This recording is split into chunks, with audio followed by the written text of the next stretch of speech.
یہ radio Pakistan pod cost ہے۔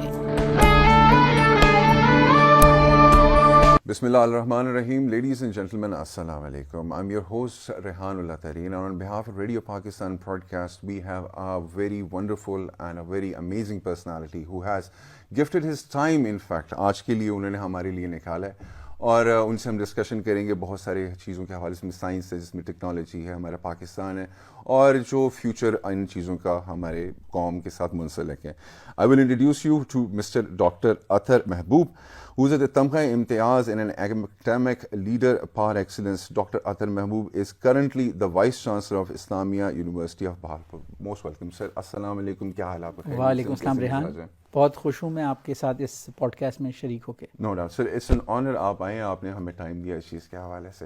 Doctor صاحب، ہم لوگ اپنی ڈسکشن اسٹارٹ کریں گے. تھوڑا سا اپنے بیک گراؤنڈ کے حوالے سے بتائیں. ماشاء اللہ you are considered one of the echelons of our society academics, اور اس چیز کے حوالے سے وائس چانسلر اسلامیہ کی یونیورسٹی کے حوالے سے. تو ہمارے آڈینس یہ ضرور انٹرسٹڈ ہوں گے، تھوڑا سا اپنے ہسٹری کے بارے میں، اپنے کیریئر کے بارے میں ہمیں بتائیں سر. جی، میرے پاس جو ایجوکیشن ہے وہ بی ایس اور ایم ایس الیکٹریکل انجینئرنگ میں نے Florida state university U S سے کیا 1988 سے 1996 تک. 8 سال میں نے امریکہ میں تعلیم حاصل کی. پھر میں نے P H D National University of Sciences and Technology Islamabad سے 2005 میں پی ایچ ڈی کیا. میں الیکٹریکل انجینئر ہوں بائی ایجوکیشن، بائی ٹریننگ، لیکن ساتھ ساتھ میں جو الیکٹریکل انجینئرنگ سے ایک ریلیٹڈ ایریا ہے انفارمیشن ٹیکنالوجی، تو انفارمیشن ٹیکنالوجی کا ایک پریکٹیشنر ہوں پچھلے کوئی 35 سالوں سے، جو ایک الیکٹریکل انجینئرنگ کی ہی آف شوٹ ہے. ویری گڈ سر، ماشاء اللہ. آپ نے تو واقعی اس ملک کو ٹرانسفارم ہوتے دیکھا ہوگا، جس طرح ایک آئی ٹی کا ایک ریولیوشن آیا با پاکستان میں. I do believe back in the 90s چیزیں بہت زیادہ پریمیٹیو تھیں، لیکن جس طرح وقت کے ساتھ ساتھ ٹیکنالوجی انٹیگریٹ ہوتی جا رہی ہے، میرے خیال سے آنے والا وقت اور آنے والا مستقبل پاکستان کا آئی ٹی کے سیکٹر کے ساتھ بہت گہرا اس کا ریلیشن ہے. کیا کہیں گے اس کے حوالے سے؟ جی بالکل. انفارمیشن ٹیکنالوجی کے اندر ایکسل کرنے کے لیے، اپنا ایک انفلوئنس لانے کے لیے جو پری ریکویزٹس ہیں وہ پاکستان کے پاس ہیں. مثال کے طور پہ زیادہ تر ٹیکنالوجی جو ہے وہ ویسٹرن یورپ اور یونائٹڈ اسٹیٹس سے اوریجنیٹ ہوئی ہے. انگلش لینگویج میں اس کے بارے میں زیادہ نو ہاؤ ہے، تو ہمارے بھی لوگ نیچرلی پاکستان میں بھی انگلش اسپیکنگ جو ہے وہ ایجوکیشن کے لیے اپرچونیٹیز ہیں. ہمارا ایک ہسٹوریکل بیک گراؤنڈ ہے انگلش لینگویج کے ساتھ، ہماری ایکسیس ہے، انگریس ہے. ساتھ ساتھ اس کے لیے جو اور اسکل سیٹ چاہیے ہوتا ہے، میتھمیٹیکل ریزننگ چاہیے ہوتی ہے، تو ہمارے لوگ ان چیزوں میں اچھے ہیں. اور ہمارے تعلیمی نظام نے بے تحاشا انجینئرز، کمپیوٹر سائنٹسٹ پروڈیوس کیے ہیں. یہاں تک کہ جو پہلا کمپیوٹر وائرس ہے وہ بھی 1980s میں لاہور میں ایجاد ہوا تھا.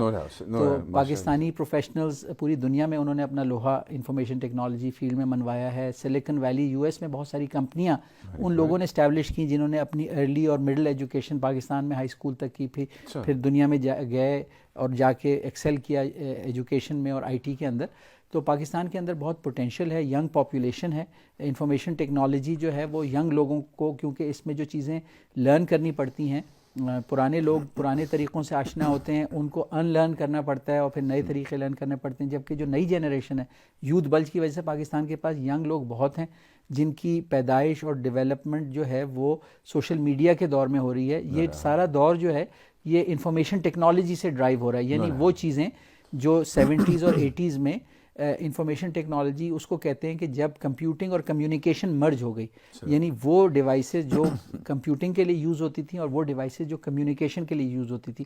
پہلے ٹیلی کمیونیکیشن الگ فیلڈ تھا اور انفارمیشن پروسیسنگ، کمپیوٹنگ ایک الگ فیلڈ تھا. لیکن 70s میں ایسے ڈیوائسز اور اکوپمنٹ ڈیولپ ہوئے جس میں ان دونوں کو الگ رہنے کا جواز ختم ہو گیا. وہی چپ یا ڈیوائس انفارمیشن کو پروسیس بھی کر سکتی تھی اور وہی چپ یا ڈیوائس انفارمیشن کی کمیونیکیشن کے لیے بھی یوز ہونے لگی. تو آئی ٹی ریولوشن آیا. اور جو ہمارا آج کا ٹاپک ہے آرٹیفیشیل انٹیلیجنس، تو آئی ٹی ریولوشن نے ہی پھر ڈرائیو کیا آرٹیفیشیل انٹیلیجنس کی ڈیولپمنٹ کو. تو اگر آپ اجازت دیں تو میں ناظرین کے لیے شیئر کرنا چاہوں گا کہ سادہ زبان میں آرٹیفیشیل انٹیلیجنس ہے کیا. تو یہ سمجھنا چاہیے کہ وقت کے ساتھ ساتھ جو کمپیوٹنگ ڈیوائسز ہیں ان کا سائز چھوٹا ہوتا جا رہا ہے اور ان کی کاسٹ آف پروڈکشن کم ہوتی جا رہی ہے. یعنی آج سے 30 سال پہلے جو ایک کمپیوٹر چپ تھی اس کے مقابلے میں آج کی چپ اتنی ہی کاسٹ میں یا اس سے کم کاسٹ میں جو چپ بنتی ہے اس کی جو کمپیوٹیشنل کیپیبلٹیز ہیں وہ ہزاروں گنا زیادہ ہیں. Wow, that's good. تو کمپیوٹنگ سائز میں اسمال بھی ہو رہی ہے اور ساتھ ساتھ زیادہ پاورفل بھی ہو رہی ہے اور سستی بھی ہو رہی ہے. اچھا, دوسری طرف جو سافٹ ویئر ہے, یعنی کمپیوٹر کے اندر ہارڈ ویئر کے ٹرینڈز یہ ہیں کہ منیچرائزیشن اور لو کاسٹ اور اکنامیکل ہوتی جا رہی ہے, جبکہ دوسری طرف جو سافٹ ویئر ہے وہ میچور اور ایڈوانس ہوتی جا رہی ہے کہ سافٹ ویئر کے اندر ایسے الگوریدمز, ایسے لائبریریز لکھ دی گئی ہیں کہ بہت سارا کام جو کرنے میں بڑا دقت طلب ہوتا تھا سافٹ ویئر بنانے کا, اب یہ ہے کہ بیسک پروگرامنگ سکلز کے ساتھ بنا بنایا سافٹ ویئر ایڈوانس نوعیت کا اویلیبل ہے کہ آپ اس کو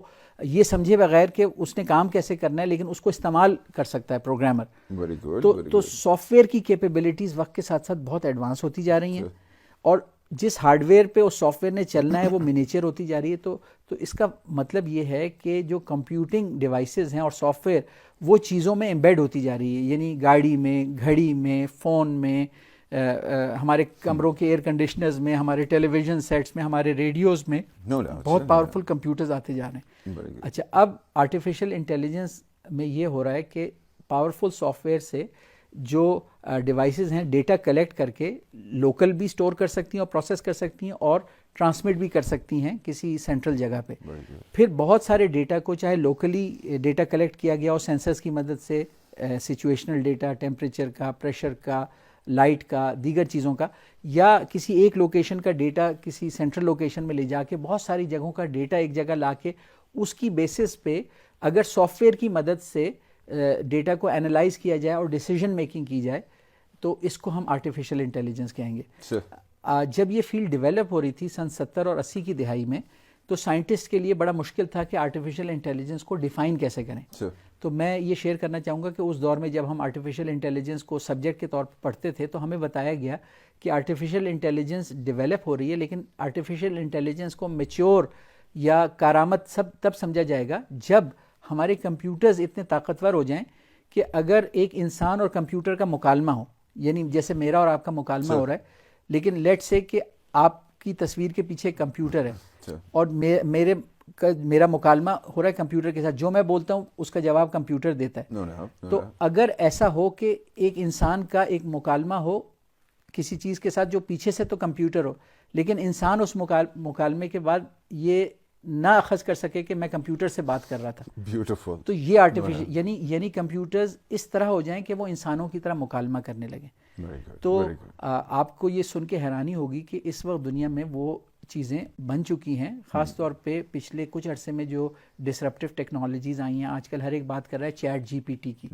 چیٹ جی پی ٹی جو ہے اس کا وہ ورژن جس نے دنیا میں تہلکہ مچایا ہے, جو ایک پرانا ورژن ہے, وہ ملینز آف ڈاکیومنٹس پہ ٹرین کیا گیا سافٹ ویئر تھا کہ اگر آپ اس کو کوئی بھی انسانی زبان کا سوال کریں کسی بھی چیز کے بارے میں, مختلف ٹاپکس کے بارے میں, تو وہ آپ کو ایسے جواب دے گا کہ جیسے ایک انسانی ایکسپرٹ, بہت ایکسپرٹ ہو اور ساری چیزوں کو اینالائز کر کے آپ کو ایک balanced, concise, to the point جواب دے.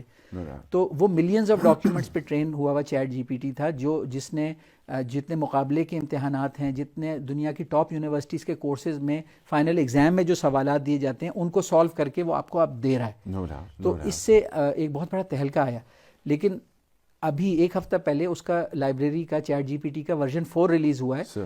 اس کے بارے میں کہا جا رہا ہے کہ وہ پرانا والا تو ملینز آف ڈاکیومنٹس پہ ٹرین تھا, یہ والا ٹریلینز آف ڈاکیومنٹس پہ ٹرین ہے, یعنی اس سے 1 ارب گنا زیادہ capable artificial intelligence chat G P T آ گیا ہے. کہ لیکن اب سوال یہ پیدا ہوتا ہے کہ کیا یہ آرٹیفیشیل انٹیلیجنس جو انسان کی کوئی ریپلیسمنٹ ہے؟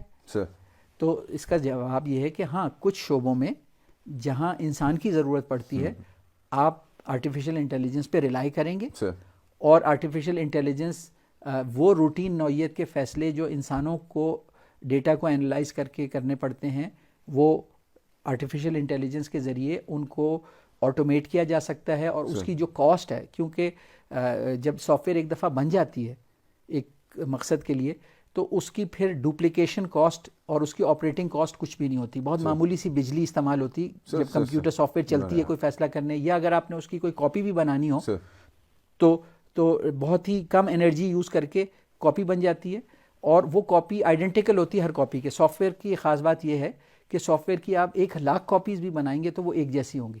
جبکہ اس کے برعکس جو فزیکل چیزیں اگر میں نے ایک کرسی بنائی ہے مجھے دوسری بنانی ہے تیسری تو کوئی ڈفرینس بھی ہوگا, اس کی کوالٹی میں کوئی ڈیفیکٹ بھی آ سکتا ہے ایک سے دوسرے میں. اور دوسرا یہ ہے کہ ڈپلیکیشن کاسٹ بہت سگنیفیکنٹ ہوتی ہے, یعنی اس میں جو مٹیریل لگے گا وہ کافی کاسٹلی ہوگا, تو ہر کرسی کی کاسٹ کافی آئے گی. لیکن سافٹ ویئر میں جو ریپلیکیشن کاسٹ ہے, ڈپلیکیشن کاسٹ ہے, وہ نیگلیجیبل ہے. تو سافٹ ویئر چونکہ آرٹیفیشیل انٹیلیجنس سافٹ ویئر اور ہارڈ ویئر پہ کام کر رہی ہے, تو بہت ساری روٹین چیزوں میں تو آرٹیفیشیل انٹیلیجنس ڈپلوائے ہو جائے گی. لیکن آرٹیفیشیل انٹیلیجنس کو کس طرح ڈپلوائے کرنا ہے, کتنی آرٹیفیشیل انٹیلیجنس کرنی ہے, تو وہ بھی انسانوں نے سسٹم بنانے.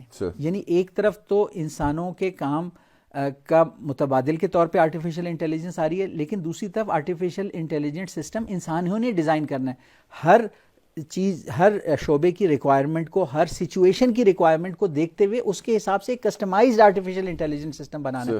تو اس کا مطلب ہے کہ بہت سارے ایکسپرٹس اور ٹیکنالوجیز کی ریکوائرمنٹ پیدا ہو رہی ہے, جابس پیدا ہو رہی ہیں جو آرٹیفیشیل انٹیلیجنس کو یوز کر کے سسٹمز ڈیولپ کر سکیں گے اور ان سسٹمز کو مینٹین, کنفیگر, آپٹیمائز کریں گے.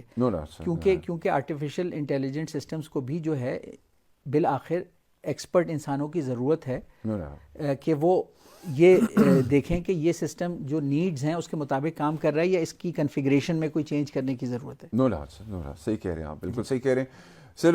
جہاں تک فیوچر کی بات ہے, ایٹ دس مومنٹ تو اس طرح لگتا ہے it is going to revolutionise the world. جیسے ایک بہت بڑا مائل سٹون تھا کہ انٹرنیٹ جب آئی ڈو ریمبر ایجاد ہوا تھا اور انٹروڈیوس ہوا تھا, it was one of the biggest مائل سٹون آف ہیومن ہسٹری.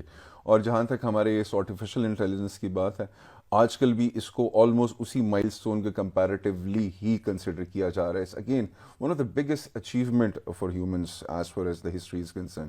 اب آپ دیکھیں جیسے آنے والے وقت میں اسپیس ایکسپلوریشن ہے, آئی ہوپ یو نو انسان کی بایولوجی اس کی اجازت نہیں دیتی کہ وہ بہت زیادہ لمبا سفر یا بہت ٹائم اسپیس میں گزارے, اور بہت سارے ڈسٹینسز انوالوڈ ہے کہ جہاں جو ڈسٹینس ہے وہ میلوں کلومیٹر کی بجائے لائٹ ایئرز میں جیسے کہتے ہیں حساب کتاب میں آ رہے ہوتے ہیں. اب اتنے بڑے سفر کے لیے آپ کو آکسیجن بھیجنی, آپ کو خوراک بھیجنی, انسانوں کے ساتھ وہ ایک وزن کا ایک سلسلہ وہ رہے گا. لیکن جہاں تک فیوچر ایکسپلوریشن کی بات ہے, ہمیں ایز انسان اسی طرح کا ہی ایک سسٹم چاہیے جو انسان کی طرح ڈیسیجن لے سکے اور اس کے مطابق چیزوں کو مینیج کر سکے. لیکن سر اگر ہم لوگ آج کل کے وقت میں آتے ہیں, کچھ لوگ تھوڑے سے ضرور پریشان ہیں کیونکہ جیسے جیسے وقت آئی ٹی اور اس چیز کی طرف گیا, اسپیشلی میں نے جب دیکھا کورونا کے دنوں میں, ماشاءاللہ اللہ نے بہت ٹیلنٹ نہ صرف دنیا کو بلکہ ہمارے ملک کو بہت سارا نوازا ہے. بہت سارے entrepreneurs they came to surface, they came to light. بہت سارے لوگوں نے بڑے زبردست قسم کے سافٹ ویئرس بنائے, اپنی جابس, اپنے کیریئرس کو جیسے کہ ریفائن کیا. اب آہستہ آہستہ ایک قسم کا یوں ضرور نظر آتا ہے کہ بہت سارے بلاگرس ہو گئے, بہت سارے آرٹسٹ ہو گئے, بہت سارے میوزیشینس ہو گئے, بہت ساری اور اس طرح کی فیلڈ آف لائفس ہیں جو آنے والے وقت میں بہت ریپڈلی آرٹیفیشیل انٹیلیجنس جیسے کہتے ہیں ٹیک اوور کر رہا ہے. تو آپ کا کیا خیال ہے کہ اس چینج سے کیسے مطلب ہماری یوتھ پہلی بات اپنے آپ کو ایڈجسٹ کرے, اور نمبر 2 اس کی کیا امپیکٹس ہوں گے ہماری سوسائٹی کے اوپر ایز اے پاکستان بھی اور ایز اے گلوبل سوسائٹی کی بات کریں سے؟ ہاں ڈیفینیٹلی جو آرٹیفیشیل انٹیلیجنس ہے یہ ایک بہت حد تک ایک نا ڈسرپٹیو ٹیکنالوجیز ہے, ٹیکنالوجیز میں سے, یعنی کہ جو کچھ پہلے تھا پرانا جس طرح دنیا چلتی تھی اب اس سے بڑے مختلف طریقے سے چلے گی. یعنی آرٹیفیشیل انٹیلیجنس میں جو بہت سارے آرٹسٹک کام تھے جن کے لیے انسانوں کی خدمات لینا لازمی تھا, اب سافٹ ویئر ایسی آ گئی ہے کہ آرٹسٹک بہت سارے کام, جیسے مثال کے طور پہ آپ کو ایک لیٹر آیا آفیشیل, اس کا جواب تیار کرنا ہے, تو آرٹیفیشیل انٹیلیجنس اس کا ایک بیسک جواب آپ کو تیار کر کے دے دے گی. اگر آپ مطمئن ہیں تو اس کو بھیج دیں, ورنہ تھوڑا بہت اس کو کریکٹ کر لیں. تو جو بہت سارے جابس ہیں, ایون اینیمیشن, کیریکٹرز, اے آئی سسٹمز بنائے جا رہے ہیں کہ بہت ساری چیزیں جو ایکسپرٹ ہیومن کرتے تھے وہ اب وہ سافٹ ویئر کرے گی. لیکن ڈیفینیٹلی بہت ہائی لیول کی اسپیسیفک کریٹیوٹی کے لیے اے آئی سسٹمز بنانے میں زیادہ ایفرٹ ریکوائرڈ ہوگی, ان کو اتنا آپٹیمائز اور کسٹمائز کرنا پڑے گا, تو وہ شاید نہ ہو, وہاں پہ انسانوں کی گنجائش وہاں پہ رہے گی. لیکن دوسری طرف روٹین نیچر کی اور بہت ساری ایکٹیویٹیز بھی جب سافٹ ویئر ٹیک اوور کرے گی تو یہ بھی ممکن ہے کہ جہاں انسان کوئی کام کرتا ہے, اگر کوئی کام غلط کرے تو اس کو لیٹ سے وارننگ مل جاتی ہے, اس کو ڈانٹ پڑ جاتی ہے, اس کو منع کر دیا جاتا ہے, رک جاتا ہے. لیکن اب جب سافٹ ویئر کرے گی تو وہ تو ایک طرح سے ایک بے جان چیز ہے, آپ کس کو سزا دیں گے, کس نے کی. تو اس سچویشن کو ہینڈل کرنے کے لیے جو انسانی معاشرے ہیں مختلف, وہ اپنے اپنی اقدار، اپنی روایات، نظریات، آئین اور قانون کے فریم ورک میں رہتے ہوئے ریگولیشنز اور لاز بنائیں گے کہ آرٹیفیشیل انٹیلیجنس کو کہاں کہاں محدود کرنا ہے اور کہاں محدود نہیں کرنا. اور یہ کوئی نئی بات نہیں ہے، دنیا میں جتنی بھی دوسری ٹیکنالوجیز آئی ہیں، جیسے فار ایگزامپل بائیو ٹیکنالوجی ہے، بائیو ٹیکنالوجی میں جینیٹک ماڈیفیکیشن طرح طرح کی ہو سکتی ہے، لیکن اس کے لیے پھر ایتھیکل لاز اور سٹینڈرڈز بنائے گئے ہیں کہ کون سی ماڈیفیکیشن کرنا منع ہے، کون سی طرح کی چیزیں کرنا منع ہے. جیسے بایولوجیکل ویپنز کا ہم سنتے ہیں کہ کسی لیبارٹری میں ایسے مائکرو آرگنزمس کریٹ کریں کہ جو دوسری پاپولیشن پہ لانچ کیے جائیں تو ان کی ہلاکتیں بڑے پیمانے پہ ہو جائیں، بیماریاں پھیل جائیں ان کے اندر. لیکن دنیا میں ریگولیشنز ہیں، انٹرنیشنل ٹریٹیز ہیں، مانیٹرنگ میکنزم ہے جو مجبور کرتا ہے کہ بایولوجیکل اور جرم وارفیئر کی فیکٹریز اور لیبارٹریز نہ بنائی جائیں. تو جہاں دوسرے شعبہ ہے زندگی میں ٹیکنالوجی کو انسان نے ریگولیٹ کیا ہے، وہاں ضرور پڑے گی کہ آرٹیفیشیل انٹیلیجنس ٹیکنالوجی کو بھی ریگولیٹ کیا جائے، ورنہ بہت بڑا کیوس آ سکتا ہے اگر اس کو ان کنٹرول چھوڑ دیا جائے گا. تو جہاں یہ بہت فوائد دے سکتی ہے تو وہاں اس کے پھر نقصانات بھی بہت بڑے ہو سکتے ہیں. سر ہماری سوسائٹی پہ کیسے امپلیکیشنز اس کے آپ دیکھتے ہیں آنے والے وقت میں ہوں گے سر؟ بالکل، ہماری سوسائٹی میں یہ ہوگا کہ بہت سارے جو جابز ہیں آرٹیفیشیل انٹیلیجنس کی وجہ سے لوگوں کو ان سروسز کی ضرورت نہیں پڑے گی جو اے آئی سافٹ ویئر کی مدد سے وہ حاصل کر سکیں گے. تو پھر جو ہمارے ورکرز ہیں، اسکلڈ ورکرز ہیں، ان کو دوسرے شعبوں میں اپنے آپ کو ٹرین کرنا پڑے گا کہ جو کمپیوٹر آسانی سے نہیں کر سکتے. تو جیسے سروس انڈسٹری ہے، اس کے اندر اے آئی کا رول تو بڑھ رہا ہے. جیسے سروس انڈسٹری میں وہ ہے کہ جہاں پہ پروڈکٹ یا سروس ڈیلیوری میں کنزیومر اور پروڈیوسر کا ڈائریکٹ انٹریکشن ہوتا ہے، تو وہاں پہ جو ہے وہ جنرلی جیسے بینکنگ ہے، انشورنس ہے، ہیلتھ کیئر ہے، ٹیچنگ، ایجوکیشن ہے، یہ سروسز جو تھیں اس میں جو سروس پرووائڈر ہے اور کنزیومر ہے، اس میں پھر انٹرپرسنل سکل چاہیے ہوتی تھی. تو یہ مشینوں کے لیے امینیبل نہیں تھا پہلے. جو فزیکل مشینز تھیں وہ ماس پروڈکشن وغیرہ کے لیے، پروسیسنگ کے لیے استعمال ہو سکتی تھی، لیکن سروسز میں نہیں ہو سکتی تھی. لیکن اے آئی جو ہے اب مشینوں کو اور کمپیوٹرز کو سروسز میں بھی لے کے آ رہا ہے کہ اگر آپ نے لیٹ سے قرآن کا ایک لرننگ لیسن لینا ہے تو دوسری طرف ایک فزیکل ہیومن ٹیوٹر کے بجائے آپ کا کمپیوٹر ٹیوٹر ہو سکتا ہے جو آپ کا پچھلے سیشن تک کی پروفائلنگ اس نے کی ہوئی ہے. اگلا سیشن آپ کو سرو کرے گا، آپ سے ایک خاص پروسیجر سے اس سیشن کی ٹریننگ ایکٹیویٹی پرفارم کرے گا، پھر اسیسمنٹ پرفارم کرے گا اور پھر آپ کی جو پروفائل ہے اپڈیٹ کر دے گا. تو میں یہ سمجھتا ہوں کہ کسی بھی شخص کے لیے اس وقت یہ کہنا کہ اس کے ٹوٹل اثرات کیا ہوں گے، یہ دیکھا جائے گا کہ کون سے ٹارگٹ. مثال کے طور پہ ایک بہت بڑا ایریا ہے آرٹیفیشیل انٹیلیجنس کا امریکہ اور یورپ کے ممالک میں جو ٹرک ڈرائیورز ہوتے ہیں، جہاں کمپنیز جو ٹرانسپورٹیشن لاجسٹکس کی ہیں ان کی ہزاروں ٹرکوں کی فلیٹ ہے اور ان کی ایک میجر آپریشنل کاسٹ جو ہے وہ ٹرک ڈرائیور ہے. تو ان کمپنیز نے بہت ہیویلی انویسٹ کیا اس آرٹیفیشیل انٹیلیجنس سافٹ ویئر میں کہ ڈرائیور لیس ٹرانسپورٹ ہو جائے، کیونکہ ادھر اکانومی آف اسکیل ہے. تو ہر شعبے میں تو اے آئی سافٹ ویئر نہیں آئے گا. جہاں اکنامک گینز زیادہ ہوں گے اے آئی سافٹ ویئر کے آنے سے، یہ ہوگا کہ بہت سارے بڑے پیمانے پہ لوگ آئیں گے.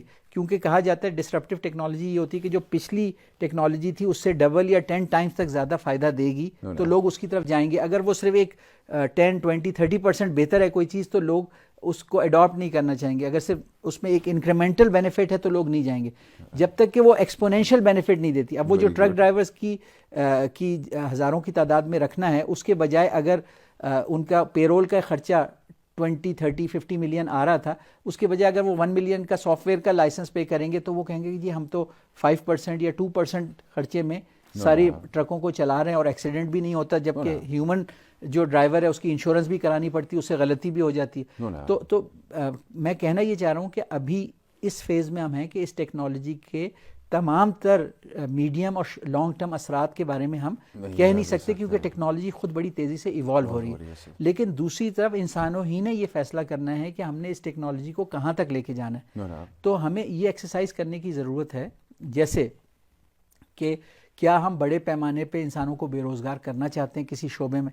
اگر کرنا چاہتے ہیں تو اس ایریا میں اے آئی کو اپلائی کریں. لیکن اگر ہم سمجھتے ہیں کہ اکنامکس میں کوئی خاص فائدہ نہیں ہے, اگر اتنے لوگ بے روزگار ہو جائیں گے تو پھر کس طرح ان کا جو اسٹیٹ کو ہو سکتا ہے پھر سوشل بینیفٹس اتنے دینے پڑیں ان کو کنٹینٹ رکھنے کے لیے, تو اسٹیٹ ریگولیٹ کرے گی. یعنی ایک ٹریڈ آف کریں گے جس میں انٹیلیجنٹلی کریں گے, کاسٹ بینیفٹ انالیسس کریں گے کہ جہاں اے آئی کی ڈپلائمنٹ سے یعنی اکنامک بینیفٹ ہے یا ہیومن سیفٹی اور ہیلتھ بہتر ہوتی ہے, یعنی اجتماعی فائدہ زیادہ ہے, تو ہمیں اس طرف جانا ہوگا. لیکن جن شعبوں میں اکنامک بینیفٹ تھوڑا ہے لیکن اس کے نیگیٹو یا ڈرا بیک زیادہ ہیں, تو اس شعبے میں ہو سکتا ہے کہ بائی ریگولیشن اے آئی کو لمٹ کیا جائے کہ اے آئی زیادہ اپلائی نہ کی جائے. مطلب یہ ساری ممکنات ہیں. ہم اس وقت ممکنات کی بات کر رہے ہیں, ہم کوئی ڈیفینیٹلی اس وقت بات کہہ نہیں سکتے. نو سر, ڈاکٹر صاحب اصل میں کہا جاتا ہے change before you're force to change. ٹھیک ہے, مطلب جس طرح وقت تھا, آئی ڈو ریمبر جب ٹائپ رائٹرس تھے, اس کے بعد جب کمپیوٹرز آئے, جو لوگ اپنے ساتھ وقت کو اپنے آپ کو ایڈوانس کیا, انہوں نے سیکھا, وہ سروائیو انہوں نے کیا. یہ بہت ساری ایگزامپل ہسٹری میں اس طرح وہ آتی ہیں.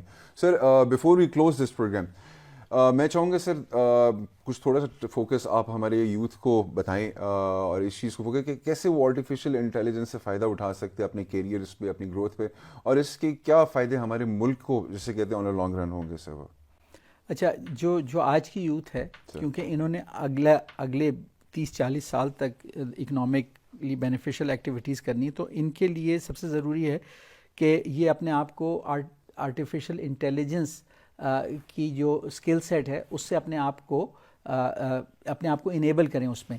یعنی کہ سافٹ ویئر اور ہارڈ ویئر کی انڈرسٹینڈنگ, ساتھ میں اپنا جو شعبہ ہے اپنے پیشن کا, چاہے وہ آرٹ سے ریلیٹڈ ہے, سوشل سائنس سے ریلیٹڈ ہے, انجینئرنگ, ہیلتھ کیئر وغیرہ, ایجوکیشن, سروس سیکٹر میں جانا ہے یا کسی اور. لیکن اے آئی کی ٹولز لرن کریں, اے آئی کی ٹولز کا افیکٹو یوز اپنے ڈومین میں کرنا سیکھیں.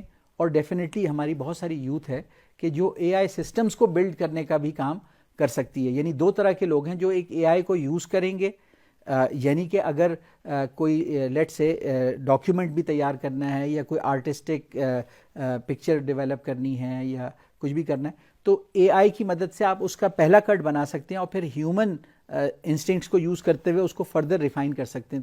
تو اے آئی آپ کا ٹائم کٹ کر سکتی ہے کبھی کبھار, کیونکہ اے آئی سافٹ ویئر جو ہے وہ ہیومن بینگ نے ڈیولپ کی, وہ میچور ہو رہی, تو کبھی کبھار اے آئی بلنڈرز بھی کر دیتی ہے. چیٹ جی پی ٹی سے اگر آپ بہت سارے سوال کرتے جائیں گے تو کچھ سوالوں میں آپ دیکھیں گے کہ وہ جو جواب دے گی وہ بالکل ایک ایبسرڈ سا جواب ہوگا.